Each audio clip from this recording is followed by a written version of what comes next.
Welcome. My name is Tina Ryan, and thanks for tuning in to another special podcast episode by Property Guru Property Report, the official magazine of Asia Property Awards and Asia Real Estate Summit.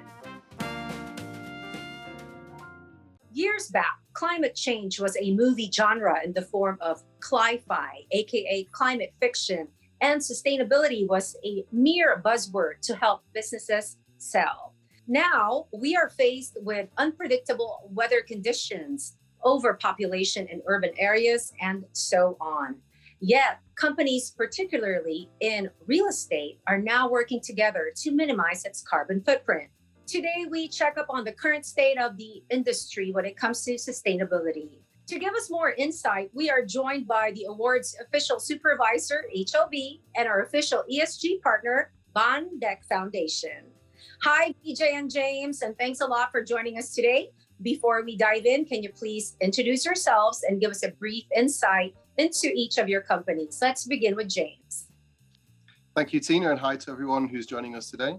So I'm James Eckford, the Research and Program Quality Coordinator at Baan Foundation, based in Thailand.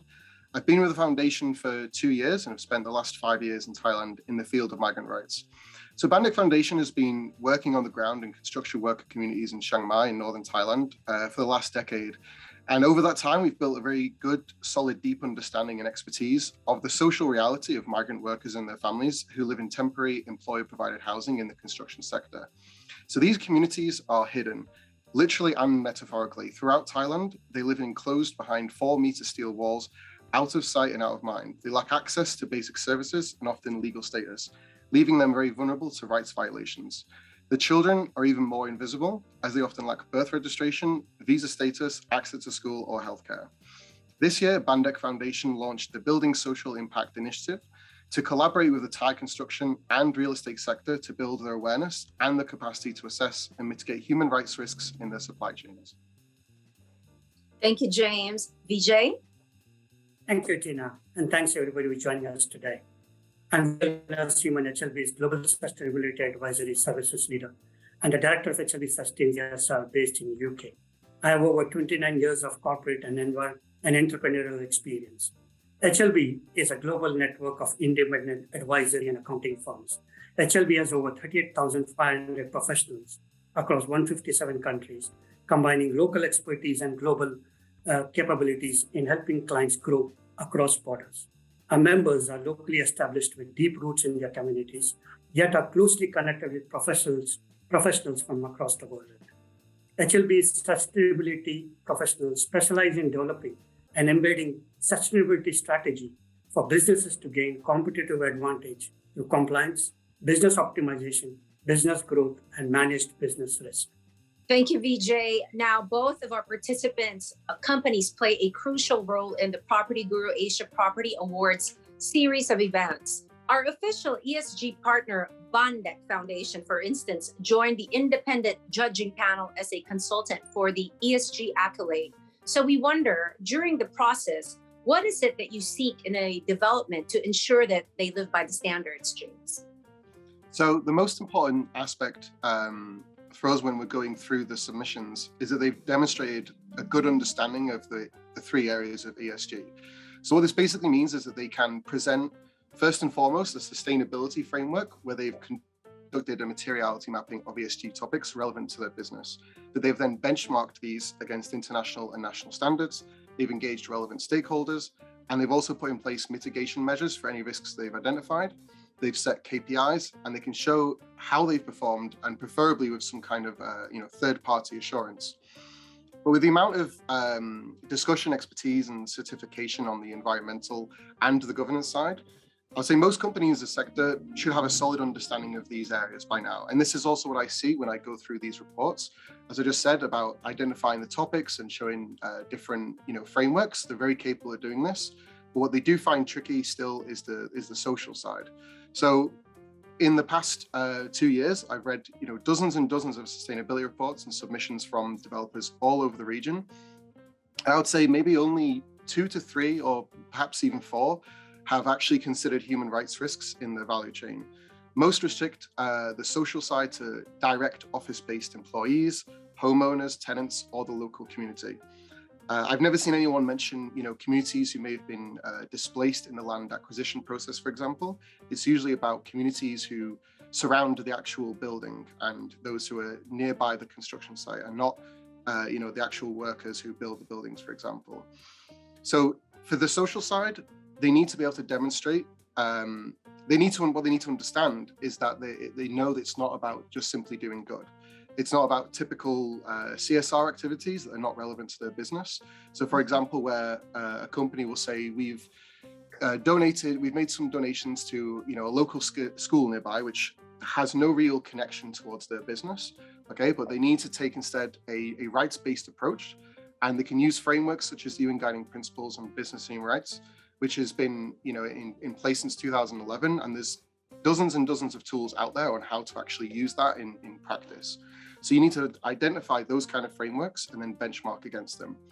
And just to say, of course, like CSR can be fine, but it's not relevant to the business. It's simply something extra. Okay, it's extra on top of doing good. You can always do those things if you want, but that's not what is included in ESG. Okay, so a good social sustainability strategy has to map out all the human rights risks across its activities and relationships, and then develop a plan to address, prevent, and mitigate those risks.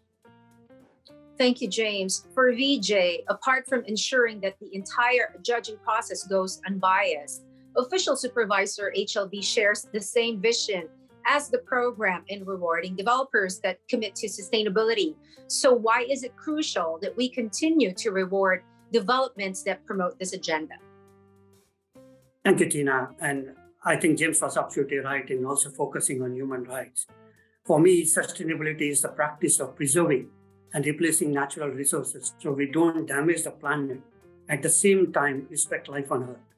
Sustainability is about meeting our present needs without compromising the ability of our future generation to meet their own needs. While most people primarily associate sustainability with environmental conservation, it is also about the people and health of our communities, which is what James alluded to before. As per the recent report on sustainability, environmental sustainability principles for the real estate industry, that by the World Economic Forum, the real estate sector consumes annually over 40% of global energy. Buildings originate 28% of global greenhouse gas emission and use 40% of raw materials. The World Bank estimates that the real estate sector has to reduce CO2 emissions by at least 36% by 2030.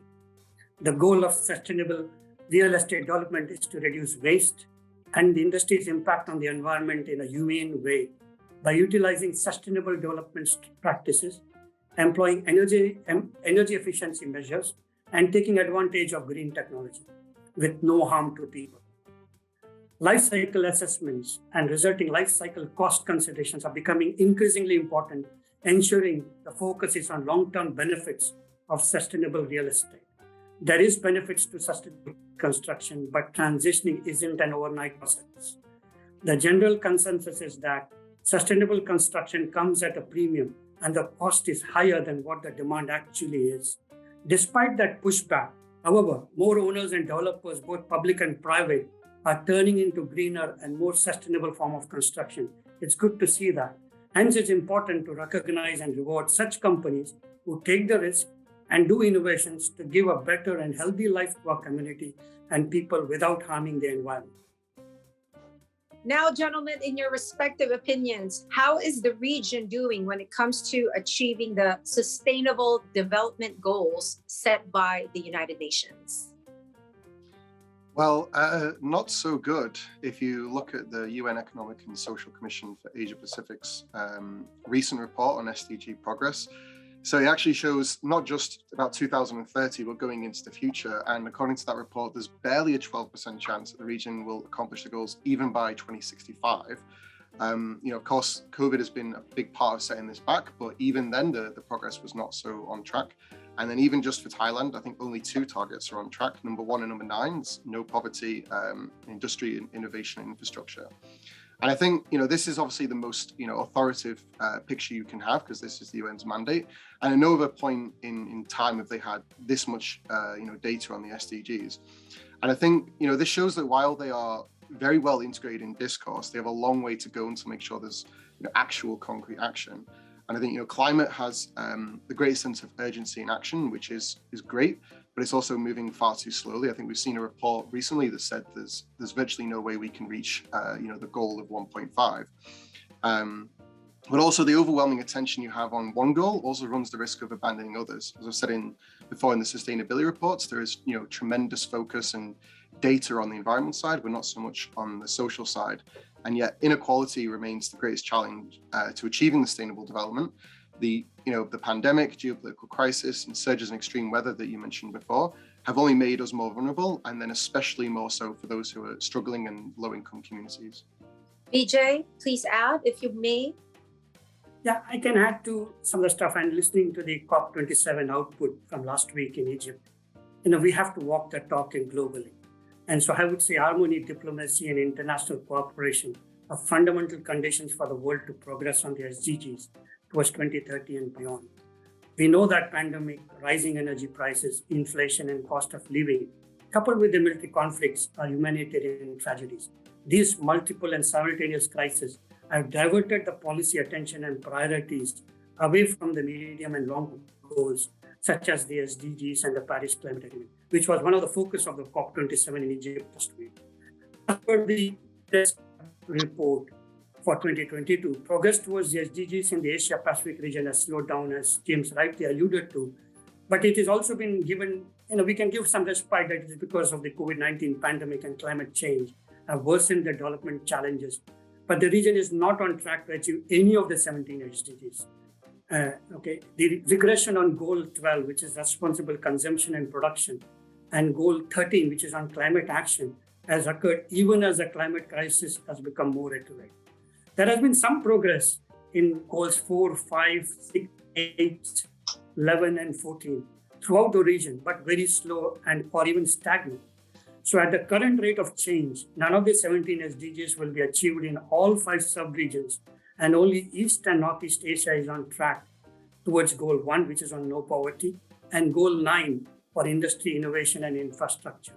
What I would say is that there is an urgent need for regional collaboration and partnerships to ensure that no country in any of the Asia-Pacific sub-regions is left behind as SDG progresses towards or regresses as well.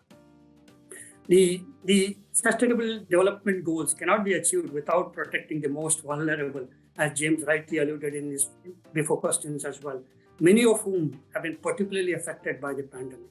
Now, what can local governments do to encourage the industry? So again, for me to put a focus on the social side, the local governments, providing they have support from the national level, of course they need to have the right budget and the mandate in place. What they need to do is to create an enabling environment for businesses to contribute towards the sustainability agenda. And so what this means in practice often is about tax incentives, which makes it easier for companies to adopt and implement policies which promote their social performance. And just to give a concrete example of what that means, something that we've seen on the ground at Bandek Foundation is the lack of childcare centres for migrant or low-income families. In fact, this is an issue across Thailand and for companies outside of the construction sector as well. But to focus on migrant construction workers, so women represent around 40% of the workforce, and so it's quite unusual. It's something when people come to Thailand and they kind of take note of it. They see, oh, there's women who work in construction. This is not something you see, particularly in other countries. So this means that when those women give birth, they have no realistic options for childcare. So they're forced to stop working, which means they cut their household income in half, and they possibly even risk their legal status because their work permit or their contracts may become invalidated if they stop working. And when they do eventually return to work, it then becomes the responsibility often of other children who happen to be, in the camp or out of school, who end up looking after younger children, especially those children who are over the age of 12. It's very common for them to take up the childcare role. So I focus on this not only because it concerns diversity, equity, and inclusion, which is something which has gathered a lot of attention, especially for workers who work in the office. And this is what I think a lot of developers and construction companies, when they say we have diversity, equity, and inclusion, they're really talking about those who are directly employed in the office, but they often forget about the workers down the supply chain. So when it comes to those workers, it's not just about DEI, but it's also about preventing child labor, which is is quite common in construction in Thailand because you have these children who are born here or migrate with their parents. So besides just taking up the responsibility to look after younger children, they'll also contribute to the household by going to the work site and perhaps, changing the passport, the date of birth on the passport, so they can pass as an 18-year-old. So the issue of childcare and maternity leave is one of those exact issues where local government can support businesses to be more sustainable, and especially in those areas where they may not have realized they face human rights risks. Because this is something that if we say to a construction company, can you make sure that you provide childcare or maternity leave to these workers, they'll naturally say, well, this isn't possible because it cuts into our bottom line. But that's where you need the government to create that kind of enabling environment to make it easier for those businesses. And quite similar to this also is the access to education for migrant children whose parents work in construction. So actually the schools in Bangkok have a policy of rejecting students who enter the education system too late, after a certain age, if they haven't already been in the education system. And this is something that's directly contradictory to the national policy of universal education. And these children have no other choice but to join their parents at work. So it's another example of where local government inaction contributes to education inequality, poverty, and child labor. And it's these exact kind of examples which show the need for both the private and public sector, especially local government collaboration, and most importantly, to make sure that good national level policies are actually being implemented on the ground. Because Thailand is known for being quite progressive, these policies, and is quite proud. But there's quite a large gap between implementation and policy dialogue. Thank you, James. So for me, James articulated very well the people's side of what has to be done by the governments. For me, the construction sector itself accounts for 30 to 40% of world energy consumption, and over 70% of environmentally harmful emissions are due to electricity consumption during operation of buildings. The volume of construction and demolition waste is one of the largest among the various types of waste at 1 ton of waste per person per year. Market forces alone won't solve the problem, and the onus is on governments to take the lead. Local governments, for example, can be involved in housing retrofits and creating EV infrastructure, and can also deliver projects before scaling up nationally. Local governments can improve waste management in the construction sector by building a construction waste sorting system that can have a significant impact on the development of circular economy.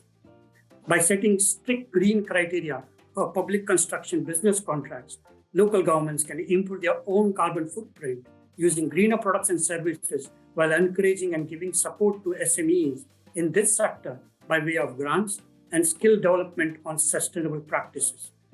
As a regulator of the construction market, the government at national and local level must maintain the necessary public infrastructure and services at affordable prices in support of the construction industry. Local and regional governments can choose from a wide range of policy interventions and financing measures to improve energy efficiency, tackle environmental pollution, and protect and replenish natural capital. Local governments can use all available levers to address market failures and governance gaps to advance human rights due diligence as part of standard business practice, ensuring alignment with the UN guiding principles, and all of those things which was articulated by James very well. Thank you, Vijay. Now, has the pandemic pushed the message of sustainability forward, or did we take a step back in the past couple of years? So I think it's actually both. Precisely because we took a step back is how the message is being pushed forward now. So I think the pandemic demonstrates to people that we do live in a society. We have a collective experience. And before the pandemic in Thailand, very little attention was paid to the welfare of construction workers and their families. It was only when those poor living conditions created the perfect conduit for the virus did companies actually finally understand that their interests do align with the interests of the workers themselves. And I'd say now the discourse on sustainability is certainly greater than ever, and you can see references to the SDGs everywhere, from companies' annual reports to almost any government initiative. So, big congratulations to the UN on getting the message out there. But of course, the talk is very easy, and anyone can stick in a few SDG icons in a report or put it in the background of a conference, take a picture with the blocks together. This is very easy. But I think, only the pandemic, something like the pandemic, something of this kind of global scale, could have hoped to have such a profound impact on people's attitude and behavior towards sustainability. And I think, the other thing that we've seen is, of course, like the Great Resignation. Where the wages in developed economies were stagnating since the late 70s or 80s and living costs were rising astronomically. And this kind of combination is literally unsustainable, yet was allowed to continue even after the 2008 crash. That wasn't enough. We had Occupy Wall Street for a short time, but it didn't manifest into anything else. Only then, with the pandemic, did people finally decide to, leave their jobs, which they were finding unfulfilling or not enough to cover living costs. And I think we've even seen this here when, at Bandec Foundation, when we've been hiring people from the private sector, that they are leaving that private sector because they want something more fulfilling. It seems that this is what this message of sustainability is now seeped, deep into people's minds. So I think even though the situation appears very bleak in terms of being off track with the goals, I think the principles are more deeply embedded than ever before in both discourse and policy. And we now have, a Generation Z entering the workforce who are far more likely to hold both governments and businesses accountable in actually walking the walk. Vijay, would you like to add anything to that? Yeah, the coronavirus pandemic has reignited the societal debate about sustainability. Harmful emissions have declined as a consequence of the global restrictions on movement and contact with other people. It has reduced the economic activity and the slump in travel by air and other modes of transport. Many people have a greater appreciation of the benefits of more intact natural environment. It's much more pollution-free air which we can breathe today. Many businesses are adapting to the shift in consumer needs because of sustainability by focusing on local supplies and moving freight by rail or water instead of by air or road to reduce fuel consumption. People are looking to redefine their lifestyle to reduce, reuse, and recycle. The COVID-19 pandemic forced many construction players to digitize and use technology to ensure the safety of their workers and boost productivity. This dynamic will likely only continue to accelerate. COVID-19 has impacted nearly every area of our lives, from politics and the economy through to society and the environment. Some of the behavioral shifts driven by the pandemic that lowered emissions are likely to remain. For instance, increased home working, video conferencing, and reduced business travel. COVID-19 has increased the focus of governments and targets of SDG 3, which is about good health and well-being. SDG 8, which is about decent work and economic growth through economic stimulus packages, and efforts to reduce inequalities, which is SDG 10, that are central to every pandemic response policy. The global coronavirus pandemic is far more than a health crisis. A recent BCG survey of more than 3,000 people across 8 countries has found that in the wake of pandemic, people are more concerned, not less, about addressing environmental challenges and are more committed to changing their own behavior to advance sustainability. The COVID-19 crisis is driving change at individual level as well. Among the top actions people are doing more consistently are reducing household energy consumption, increasing recycling and composting, and buying locally produced goods. Now, for an industry that thrives on in-person operations, technology has played a crucial role during the outbreak. Can you describe to us the most impressive technology or solutions that you have witnessed during this time? One of the more promising trends that we've seen is the resurgence of prefabricated and modular construction methods. This kind of trend could not come back at a better time. As Vijay was saying, how much the construction sector accounts for global energy usage and carbon emissions is huge. I think it was about up to 40%. So where you have technological innovations such as modular construction have added, huge benefit, also addressing chronic labor shortages, as well as, shortening project time and reducing construction waste. The investment in construction technology ecosystem reached a record level of $4.5 billion in 2021, triple the amount of money invested in 2020. Industry leaders have sought innovative ways to use technology to improve efficiency and reduce the real estate sector's environmental and societal impact.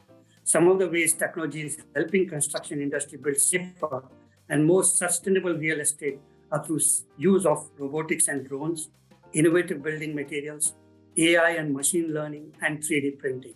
Let me give you some examples. Drones allow surveyors to map out inaccessible areas at construction sites, help deliver construction materials, like you can see Amazon doing it as well.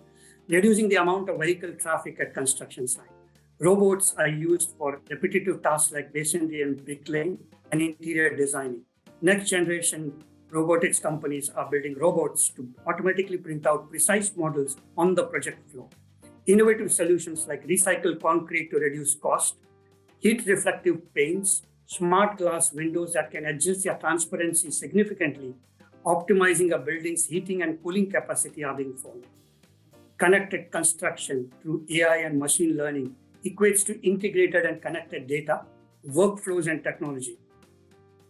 Sensors and smart devices that share information with each other, also known as Internet of Things or IoT, are becoming very common nowadays and more integral in the construction industry. AI and machine learning can also increase safety at construction sites by automating safety observations and inspections through predictive analysis. 3D printing can help speed up projects, make materials more accessible, enable creation of beautiful designs. 3D printing can be used to print parts, fixtures, and furnitures of your building. As companies look for ways to improve quality control, address skilled labor and supply shortages, and explore more advanced designs, 3D printing will be here to help them make it a success. Thank you, Vijay. Behind the drive to construct more sustainable development is, of course, to benefit its users. But how can developers encourage them to embrace a more sustainable lifestyle? So, as Vijay said before, more than 40% of the world's greenhouse gas emissions come from buildings. It's both indirect and direct, from during the construction phase, during occupation and use of the building. So I think building relationships with the tenants, the homeowners or the residents from the developers is vital to managing and promoting ESG issues, promoting positive behaviors or, highlighting how behavior can affect, areas such as recycling or energy use and having a more community mindset. And I think often, these kinds of engagements are outsourced to external property management companies, and the interactions mostly get reduced to, maintenance, general upkeep and repairs. But developers could do more to have, a kind of continuous dialogue with the residents. I think, the design of the building itself can incorporate features that encourage residents to adapt and practice a more sustainable lifestyle. I think, one of the examples we have in Thailand is Sansiri's green backyard. And this is a really good example that primarily started with the idea of trying to use an unused and vacant space, find a new use for it. So the genesis of this initiative was based on learning and listening to the hidden needs of the residents.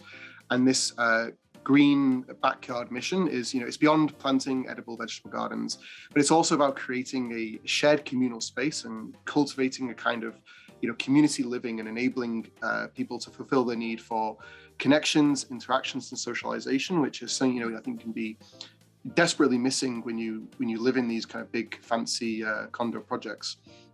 So I think developers through, regular dialogues and in partnership with civil society and appliance manufacturers as well can educate residents on energy efficient practices and conduct health checks and enable them to build their own household carbon footprints. And of course, as a social sustainability advocate, BDF, we feel that sustainable lifestyle is much more than just making green choices. It's also about, being socially responsible and building a more empathetic and compassionate society. And I think COVID, did help shift our perspective. And, those essential workers who are the backbone of the economy, they finally had a face, they were no longer hidden. Their presence was acknowledged, and in a very short time, we realized how labor instability could bring, global supply chains to a grinding halt. And, migrant laborers, they are the hands and the feet of the construction industry. And developers could begin to include laborers as part of their discourse and narratives. And, a really easy step in this is part of the stakeholder mapping that I mentioned at the beginning. When you're conducting your materiality mapping, is making sure you include those workers in that mapping. Because if you don't include them, then you won't identify the risks that are facing them, and then those risks will reverberate throughout the value chain. And this would also then help society at large shift its perception and image that they have about migrant laborers. Thank you, James. For me, the developers can work with civil society and NGOs to encourage and promote buyers and users to go plastic free, be water wise by conserving usage of water and harvesting rainwater, and make their homes go green with LED lights. I also use LED lights in my house, and it's a long-term benefit. Installing solar panels on construction projects will reduce electricity bills, and so we can reduce our carbon footprint as well. I would say catch them young, which means create awareness of energy-saving practices and sustainable lifestyle to schools through webinars and school projects. Support and develop community garden, as James said, in bringing community together to start a group gardening project and planting trees. An acre of mature trees absorbs the amount of carbon dioxide produced by a car driven 26,000 miles. Community garden can also house a compost pile through which residents can dispose of food waste without it ending up in landfill, which is a source of carbon dioxide emission as well, which also promotes sustainability. Residents and users can be encouraged to grow veggies, fruits, flowers, and anything else that comes from the ground by free distribution of seeds and saplings. Developers can provide rechargeable electric bikes at designated bike stands, as it is done in London as well and more places in UK, at affordable rental or riding within the community or local shops or even to workplace. This will support a pollution-free travel within the development, which will in the end improve the health of our community as well. Food waste management is something I really want to push for here in our city. So thank you for mentioning that. Now for our final question, gentlemen, as advocates of sustainability, what are HLB and Baan Foundation doing to further the campaign? So starting from next year, Baan Foundation will move beyond engaging only construction companies and developers, but also the government.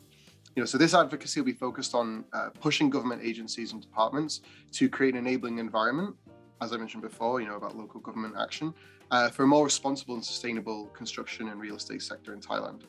So our aspiration is that, our model of intervention will prove to return benefits for both migrant communities as well as the businesses themselves. And for businesses, this is more about improved labor retention and risk mitigation, because if one thing that construction companies fear is a labor shortage, and this is something that can be provoked by certain things in terms of the policy framework, or most importantly the actual treatment of the workers themselves can have a huge impact on whether they stay with certain companies or stay with their subcontractors. So if we can also demonstrate how our model also supports the government meeting the goals in line, especially of the SDGs, but also the international obligations in terms of human rights. But in the SDGs, we have things like education, healthcare for all, decent work, reduced inequalities, sustainable infrastructure, and strong institutions. So through all these things, our framework, has some impact on each of those. And we think if we can show this, if we can demonstrate this to the Thai government, they'll see that they also have a lot to benefit, and that they will also support governments in implementing it. And then in terms of engaging the real estate and construction sector, we hope to reach a critical mass of developers and contractors who adopt this model and join our initiative, and so that it gradually becomes a way of just the way the sector does its business. And then if that's successful, it's something that could be adapted into other countries in the region where construction is also heavily reliant on migrant labor, especially in Singapore, Malaysia, and China.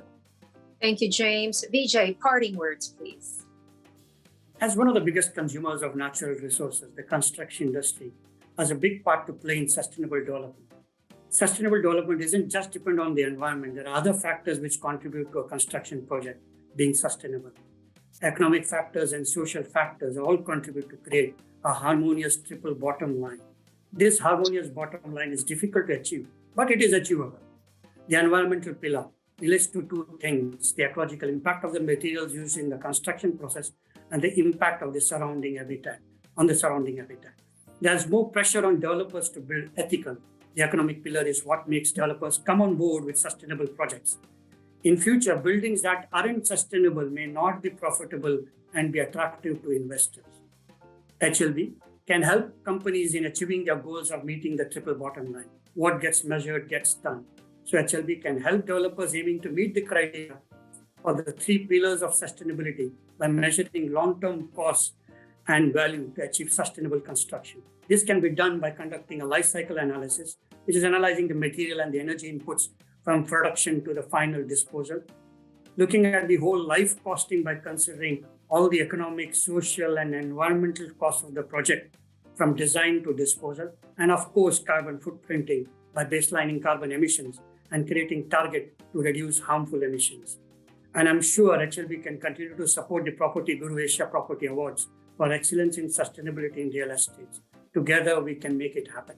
Thank you so much, gentlemen, Vijay, James, for that very insightful discussion. Once again, apart from their respective endeavors to promote sustainability, we thank our official supervisor, HLB, and official ESG partner, Baan Foundation, for collaborating with the PropertyGuru Asia Property Awards platform to spread the word.